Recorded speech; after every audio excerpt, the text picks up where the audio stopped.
Daniela, and hello everyone else. Really a pleasure to be here.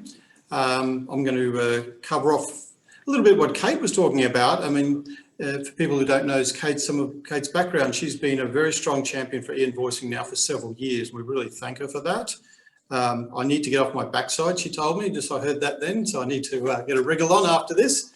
But I will be able to talk through a little bit, expand a little bit more on what Kate was sharing with you. I'll talk about a bit more about the actual network and how invoicing works, and finally I'll give people a snapshot of where we are today here in Australia with the status of e-invoicing and where I see it moving in the coming months. So that's what I'm going to cover off. So firstly, on the first slide, Daniela, is about why haven't we adopted e-invoicing a little bit quicker? So as Kate said, we've been talking about this for a few years. 2016, in fact, we started talking about e-invoicing here in Australia, seriously. At that time, there was a report we'd commissioned with Deloitte Economics, and that gave us the foundation to those figures that Kate spoke about before. And on the slide, I've got the same slide. We all use the same slides because there hasn't been an interim set of research. But the driver behind that, what it told government is that small business or business needed greater productivity benefits and they need more digitisation of business. That was the high level takeaways. And what was driving that was a few things. And Kate again touched on it, the cost of manual operations. As she talked about the $30 versus $9, 70% better off. I think Kate summed it up well right at the end there when she was talking about that productivity benefit. It's somewhere in the realm of a week or even longer for the average business that you're saving if you move to this type of solution. Or equivalently, if you're using a bookkeeper or someone or paying someone to do it, it is thousands of dollars per year you can save by shifting subtly to the new process. We know historically that PDFs and OCR technology for more sophisticated businesses were a step change over the last few years for business. We also know that large business particularly had ventured into the realm of EDI type solutions, where these are more for the large end of town, fairly sophisticated business, high volume. But what happened with that was that they all went off, did their own bespoke standards for that EDI solution, where generally a business person had to get into their portal and work on their systems. And that became a real burden for those people who had multiple purchases of their goods or services and had to then interact with several different processes, several different systems. So that was a real burden for a bunch of the community. So with that, we also looked at payment times. And Kate, big advocate of payment times, as you heard, so I'm not going to go over that again, but I'll give you a couple of other stats that support that. So in 2017, the US did a fairly intensive study around payment times. And it showed that if using an electronic invoice, it was about 92% were paid on time versus only 45% in the traditional manner. So that's a very clear statistic. But more closer to home, more recently, we've got a large utility. I think they're happy to call out the name, BOC Gas. Now they have supply gas to a couple of 100,000 businesses around Australia. What they've seen, they've adopted e-invoicing, which is fantastic. But their case study showed that they were getting paid as they send out their invoices to their businesses about 7 days on average, or 50% quicker than what they had using the traditional email PDF process. So I think the benefits are overwhelmingly positive. It's just about, as Kate said, getting people to understand what is invoicing and what are the benefits they will achieve through going through the change process.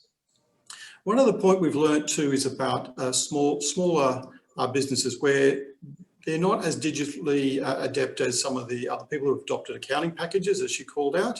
They feel that they're trapped in a non-digital world because they don't see the need for it. And what that means for them is they're locked into that paper manual way of doing business, and therefore they don't actually get the streamlined efficiency that a digital world does.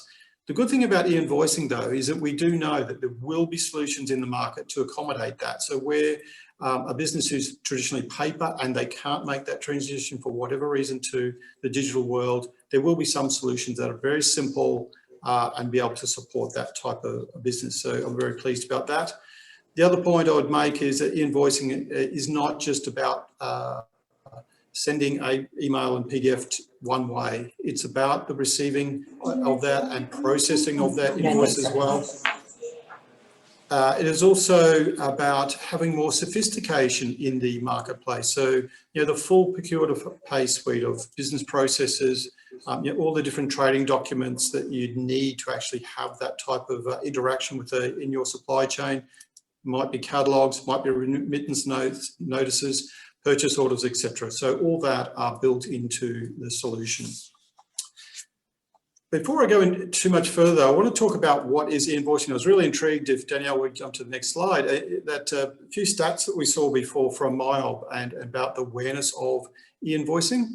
And it said there 47, I think, % something were aware of it. I know when we talk to people, there is still a bit of misconception about the term e-invoice. So I just want to make sure we're on the same page for participants here, and you can share that with your network or your supply chain as well, is that, and it's easy to explain it in the reverse, and it's saying what it is not. Traditionally, in 80% of the time, we have an email attached by a PDF, gets sent through the system. It then has some OCR treatment or process done to the receiving end before it's then put into for payment. And that's about the traditional way, about 80%. But really what e-invoicing about is, I'll use a definition here, an automated, secure exchange of a message between the buyers and the suppliers' business systems via network. A bit of a mouthful, but I'll break that down. So you've got a computer readable file, being the invoice. It is structured, standardized type of inputs that's then transmitted through an agreed standard. And that standard we've adopted is an international standard here in Australia and New Zealand called PEPL, and I'll talk about that shortly. But what it goes through the PEPL network and then is actually received in that same structured, consistent way for processing. And what that does, it removes all the manual process that would normally occur when you move an invoice between two parties. And that's realistically what it is about, taking away the manual intervention. It's a common language, I put it, between two systems. Those systems don't have to be the same. They can be different, but that's the beauty of how the system would operate. So if I think about if I'm maybe a supplier to someone, it's about I don't have to use my email system anymore. I don't have to create that PDF, and I don't have to chase up lost invoices when my buyer says I've lost it. On the receiving side, what it means is I'm going to receive a very structured, consistent, clean, well-structured, secure data file. And what that means, I can process that as efficiently as possible. Yes, I will have to actually then do some reconciliation that was the goods and services I thought I'd purchased, and also to check that I've got the right payment processes in place. I'll talk about that shortly. Other thing you won't have to do when you're receiving, you won't have to do that printing out of that scanned PDF. You won't have to apply the OCR treatment and then check the conversions were right to make sure it is all good as you'd hoped it to be. So that's some of the, I won't call it red tape, it's more than that. It's process and time that it actually takes out of the process. The key thing that I would re-emphasize to people is you still are in control. Some people say to me, oh, the machines are taking over, payment's going to happen automatically. Well, no, they're not. You're in control of your requirements. Yes, you'll receive a digital invoice, but then it's up to you about how you then process that most efficiently and with authority that you know you're paying the right person. Kate, on the next slide, Danielle, she touched on a number of benefits. I'm not going to go over those benefits, but just to emphasise a couple from a government perspective. And the first one is about faster payments. Yes, it is a massive burden, and you do see the correlation between manual processing versus digital and the efficiencies. We still believe it will fasten up payments, and that case study of BOC Gas kind of echoes that. The other things, though, we recognise, though, is that as a type of incentive to suppliers to government, faster payment times is one way of incentivising. And the 5-day payments has been in place now for, trying to think when that started, 1 January last year, I should say.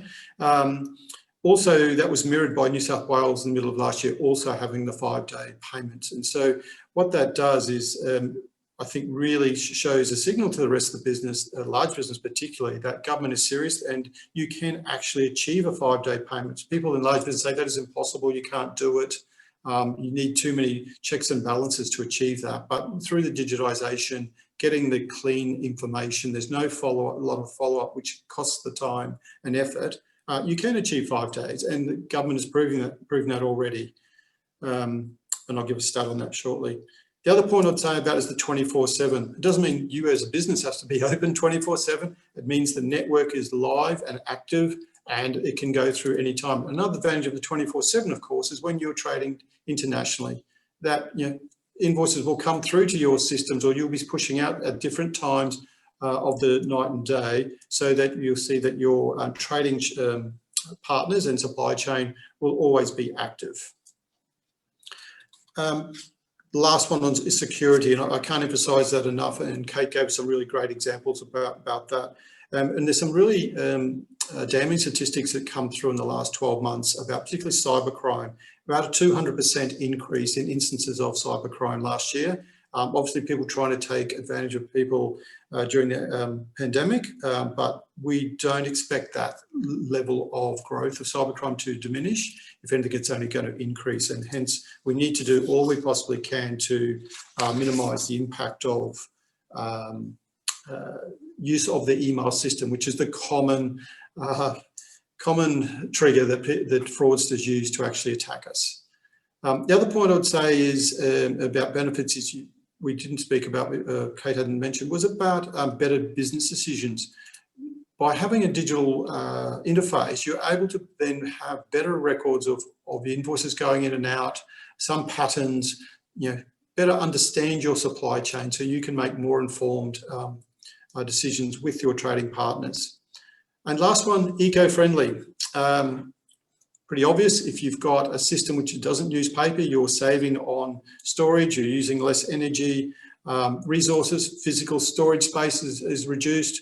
And lastly, which really resonates with last year's COVID, is that there's no manual processing. You can actually don't have to do it in the office if you don't need to. It can be done at home or in a remote location because it is all digital.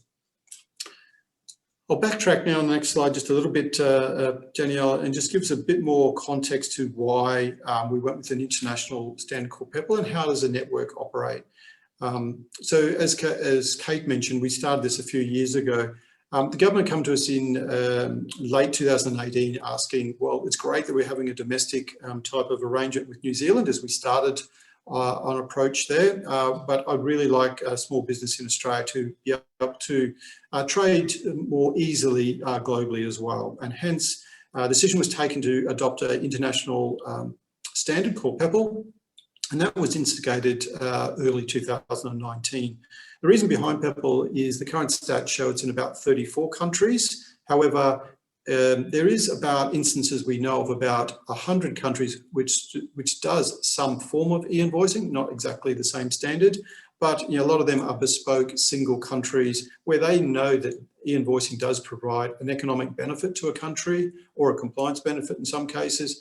But so they've embarked on that by their own, with their own country. The beauty of PEPL, though, is obviously you've got the interoperability with trading partners in other countries, unable to do so. And we see that it's growing rapidly at the moment. So in the Asia-Pac area where we are, obviously with Singapore, us, New Zealand in recent years, there's a couple of others very close to signing up to using e-invoicing as well. Other growth area right at the moment is the Middle East. Several countries there are looking at e-invoicing. The big ones we're waiting for is in US and Canada. I know they're at proof of concept stage, so they're actually well advanced. So we expect them, I'd say in the next year or two, I would expect them to see invoicing operating and open to supply chain here in Australia is what we'd hope. The origin of the standard is from government to business to government procurement. So it's got that foundation, but everyone could see the extensibility through to business to business. And over the last several years, we've now seen that in several of those countries, in Europe particularly, are now operating in a business to business environment. The other part is just to better understand, for those who like to know the detail, a little bit about the network and how it operates. So people would be familiar, as we talked about, with those EDI type of solutions where you've got two parties using a portal in the middle of it, using the same system, therefore, to actually move a transaction between the two. Whereas what we're talking about here is a four-corner model. Now, the four-corner model is something that operates today in our telecommunications industry, in our banking industry, where I'm making a phone call from someone using my Nokia through Telstra, sending it through to the Samsung on an Optus network. They just talk naturally together, and that's no different here, what we're talking about. Because of the back of that standard, it allows the invoice to go seamlessly through to your supply chain, through your supply partner. The other piece in the middle of the only bit of infrastructure exists is like an electronic yellow pages, as I would refer to it as. It just tells the supplier what's the digital address of the buyer, so that they know they can connect up through their software systems. Simple as that. The other pieces in the network are what we call access points. They're at corner 2 and 3 down the bottom. And a good example of that is Lucaplus, who Ray will talk shortly. So they're there to actually move that data through the network. So they play an important part to make sure that that network, as I said before, is operating 24/7. At a simplest level, you would just need to have one of those access points connected to your software solution, and we'll see some examples shortly from Clinton and Ray. That's as simple as you can get it, and I'm sure you'll walk away here saying, I couldn't believe it's that simple. It's not a sophisticated system. Yes, maybe at the large end of town and big business, there's a high degree of sophistication required there, but as a small business, it's not too bad. Last one I'm going to wrap up on is where we are today. So on the last slide, the last nearly 2 years since that decision was taken, what have we been doing is firstly providing the specification for the software companies in Australia. So late in 2019 that was provided, and companies like Lucaplus, Myob had been then started to build and getting ready for their clients e-invoicing solution that people can use. At the same time, we started accrediting those access points. So we know when businesses are ready to onboard onto the network, we've got a strong foundation. We've got 23 at the moment, which is fantastic. And therefore, we've got a very healthy position for businesses and government in Australia to come on board. Kate mentioned that Commonwealth Government has now got a mandate. I'm pleased to say we've now got 6 agencies already ready to go and receiving invoices already. We've paid over $1 million. It could be 2 million by now. I haven't got the latest stats in 5 days. So it is working. Suppliers to government are starting to get paid in the 5 days, which is fantastic. And that's only going to grow. We've got to have the mandate in place by middle of next year. However, we've got a very ambitious goal to have about 80% of the capacity ready by June this year. We may struggle a bit, I reckon, to hit that target, but we're working hard to go as close as possible. So you'll see that in the main, most of government will be ready to receive your invoices. Likewise, New South Wales are going great guns in terms of having a significant number of their agencies also able to receive invoices. Some of the other states are at proof of concept stage. But government, the Treasury is actually consulting with states and territories at the moment about as to what mandate or adoption rate they might have. So stay tuned for that response. Equally, Treasury is talking to small business and the stakeholders in that sector to understand what are the options for a possible mandate in that space. We won't probably hear the results of that consultation till later this year, but certainly watching that very closely. The third catalyst I see why 2021 is going to be a really fantastic year is that we're now starting to see those software solutions coming into the market. We've already seen some early adopters last year, but really We're seeing it on a large scale now this year, and really pleased. Maya will be part of that, and you'll hear from Clinton very shortly. The other thing we're seeing and noticing is a lot of partnerships happening between different solutions. And what that does is enables it, so it makes the experience for business to be much more streamlined and much easier to adopt e-invoicing, because already the software is ready, the access point which you need is integrated or partnered with. And so the hard work you might have to do to find different parties is already done for you, and you have therefore got a much smoother transition to e-invoicing. I'm going to stop there, and I don't know if I'm taking questions now, Danielle, or at the end. I'm open to what people would like to do. Thank you, Mark. We've received a few questions for you to answer. I've chosen the top 4. Why don't we kick off by looking at question number 1. How does e-invoicing support better cash flow? Okay, yep. On a couple of levels. Obviously, we're taking away the manual intervention. That's the most obvious impediment to get cash flow or the payment of that invoice quicker. And I gave that case study of BOC Gas. It gives certainty also in the relationship between the buyer and the seller, so that they know they're actually what they're dealing with the invoice. It's going to be accurate each time.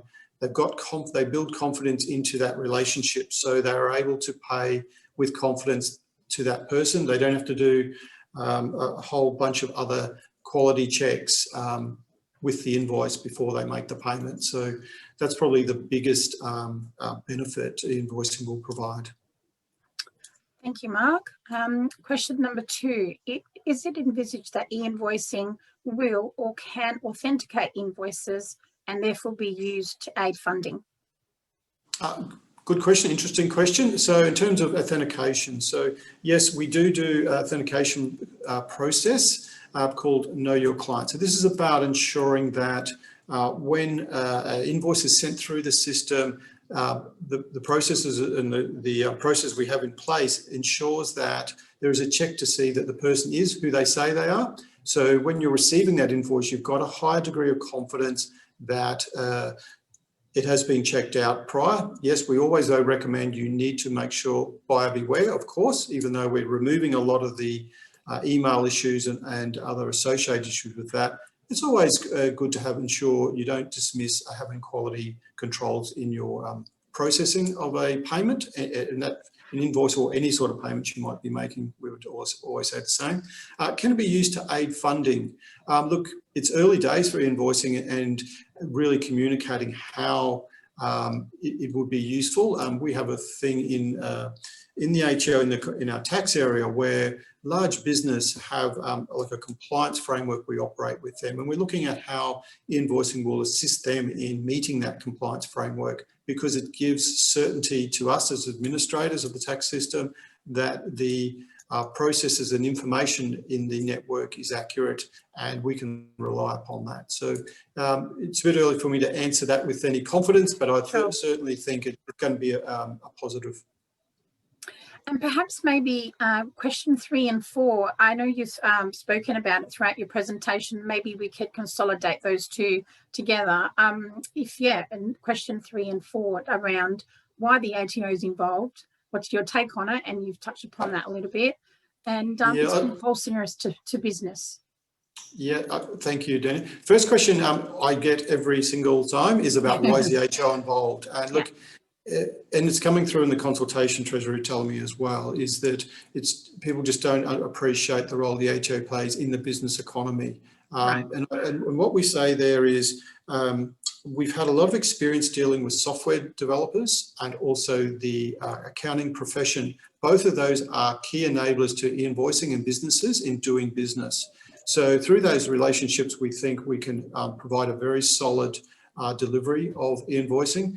And examples that we would call upon is our experience in delivering things like SuperStream, single touch payroll. Obviously last year we did JobKeeper and other stimulus packages we've rolled out with the support of the software industry, support of the tax agents, bookkeepers, and that's probably one of the reasons why we feel we're well placed to support it. But yes, people have a perception that we're there from a tax perspective. I can assure people that we don't actually have anything to do with the invoices. We actually govern the network and making sure that the access points are doing what they're supposed to be doing, but the invoice data and information is what's the word? We haven't got any transparency of that. So that's I'll reinforce that point. The one on compulsory or mandate, I can't really comment. I can't predict what the government might decide. They're still going through a consultation on that. Like I said, we won't actually know the answer to that till they've considered all that consultation, and it's probably more towards middle of this year before we'll get an answer. So sorry, I can't give you more detail at this stage.